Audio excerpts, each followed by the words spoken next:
Bwana Yesu asifiwe, mtu wa Mungu popote ulipo, karibu kwenye huduma ya Tumaini Service, every soul is saved.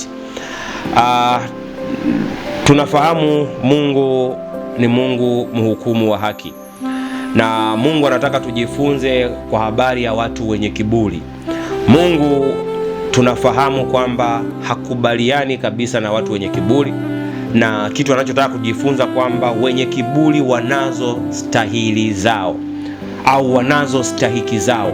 Unapokuwa na kiburi mbele za Mungu, iko stahiki yako, uko mshahara wako, iko namna ambavyo Mungu na yeye atakuendesha kulingana na wewe unavyomjeulia, unavyofanya kiburi mbele zake.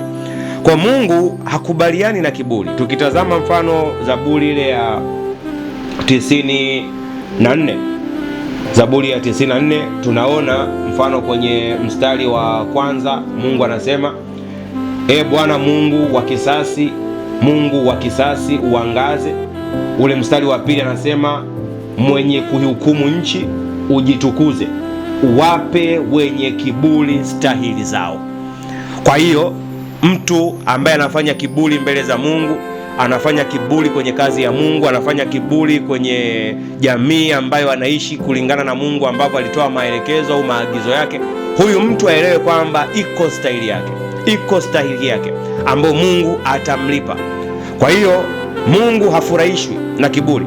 Kwa mfano, ukiangalia stahili ya kwanza ambayo Mungu anaweza kukulipa kama unafanya kiburi kwa ajili ya kazi yake, unafanya kiburi kwa ajili ya watu ambao Mungu amewatuma kwa ajili yako, amewatuma kwenye eneo lako, amekutuma ufanye kazi yake kwenye eneo fulani, hata kama ni mhasibu, hata kama ni mwanasiasa, hata kama ni baba kwenye familia, hata kama ni mkurugenzi kwenye kampuni fulani, lakini umewekwa pale kwa ajili ya Mungu, lakini wewe unafanya kiburi kulingana na unavyojiona, kulingana na ile maisha yako unavyoyaona.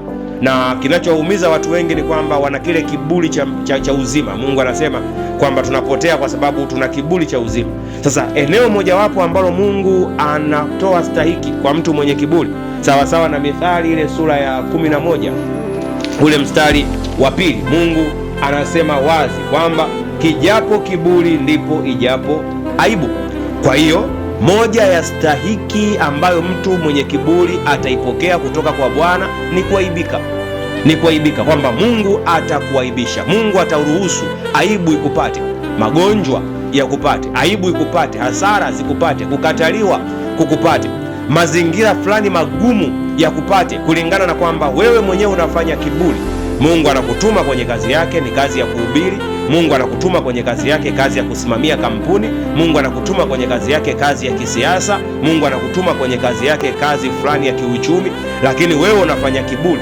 Unadhani kwamba unawafanyia kiburi pengine watu ambao umewazidi majukumu, umewazidi cheo, umewazidi elimu, lakini kumbe unamfanyia Mungu kiburi, kwa sababu yeye ndiye aliyekupa hiyo nafasi, yeye ndo amekuweka hapo. Maana Biblia inasema wazi, ninajua kutoka kwako, ninajua kuingia kwako. Kwa Mungu anajua hatua zako zote.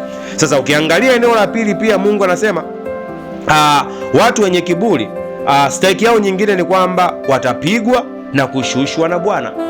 Mungu atawapiga na kuwashusha. Sasa kwenye kukupiga yako maeneo mbalimbali, utapigwa kwenye uchumi, utapigwa kwenye afya, utashushwa viwango ambavyo ulikuwa umefikia. Mungu atakushusha kwa sababu unafanya kiburi. Maanake kufanya kiburi kwa Mungu, maanake unamwaibisha na unamdhalilisha Mungu ambaye yeye ndo amekutuma na yeye ndo amekupa hiyo nafasi. Kama ni baba kwenye familia, kama ni mama kwenye familia, vyovyote wavyo, popote pale Mungu alipokuweka kwenye nafasi yote, unaposhindwa kutekeleza mpango kazi wa Mungu, manake wewe unamfanyia Mungu kiburi. Na Mungu anasema mfano kwenye waraka wa kwanza wa Petro ile sura ya 5 mstari ule wa 5, anasema vivyo hivyo ninyi vijana watiini wazee, naam ninyi nyote jifungeni unyenyekevu, mpate kuhudumiana, kwa sababu Mungu huwapinga wenye kiburi, lakini huwapa wanyenyekevu neema. Sasa anaposema huwapinga wenye kiburi, turudi pale nyuma anaposema kwamba mpate kuhudumiana. Ndio maana nikasema kwamba Mungu anakuweka kwenye eneo fulani kwa ajili ya kuhudumia jamii yake, kwa ajili ya kuwahudumia watu. Kwa sio tu kwa sababu unahubiri injili kama tunavyofanya. No, inawezekana umewekwa wewe ni mhasibu kwenye benki, umewekwa wewe ni mhasibu kwenye kampuni, wewe ni mkurugenzi wa kampuni fulani, wewe ni mkurugenzi kwenye wilaya fulani, wewe ni mwanasiasa kwenye eneo fulani. Kwa hiyo Mungu amekuweka pale ili uhudumie watu, lakini wewe kwa sababu ya kiburi cha fedha, kiburi cha elimu, kiburi cha cheo, kiburi cha mamlaka fulani ulionayo, unatumia ile nafasi za kuwajeulia wale watu. Ile unavyofanya ile jeuri haimaanishi kwamba unawafanyia wale watu, unamfanyia Mungu ambaye yeye ndo amekuweka kwenye ile nafasi, yeye ndo amekupa hicho ulicho nacho kwa huo wakati. Kwa hiyo sasa Mungu anasema wazi kwamba hawa watu wenye kiburi watapata aibu, nitawaibisha. Hawa watu wenye kiburi nitawapiga, hawa watu wenye kiburi nitawashusha thamani, nitawashusha kwenye maeneo walionao. Ndio maana wakati mwingine unaona kabisa kwamba unakuwa kama ni mbegu ambayo inaharibika, kwamba huzai matunda, huna faida kwenye eneo hilo, unapika vitu haviivi kwenye eneo ulionalo, lakini Mungu anasema hauwezi kuviivisha hivi vitu kwa sababu wewe unatia kiburi kwenye kazi niliyokupa. Kwa hiyo Mungu akusaidie pale ulipo, mtu wa Mungu, uelewe kile kitu Mungu anataka ukifanye kwenye eneo lilopo, majukumu ambayo Mungu amekupa, kwa sababu hiyo nafasi hujapata wewe kwa sababu ya ujuzi wako, hujaipata kwa sababu ya hekima zako, kwa akili zako. No, hiyo nafasi umeipata kwa sababu ni Mungu ndio ametaka uipate. Watu wangapi wana sifa ulizonazo wewe lakini hawakuipata hiyo nafasi? Kwa ni Mungu yeye ndio aliamuru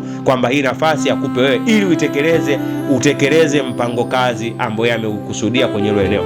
Mungu akubariki sana mtu wa Mungu, popote ulipo, uzidi kukua katika maarifa ya Bwana na nguvu za Bwana zikae ndani yako, na Bwana akutendee sawasawa na mapenzi yake, katika jina la Yesu Kristo wa Nazareti, mwana wa Mungu aliye hai. Amen.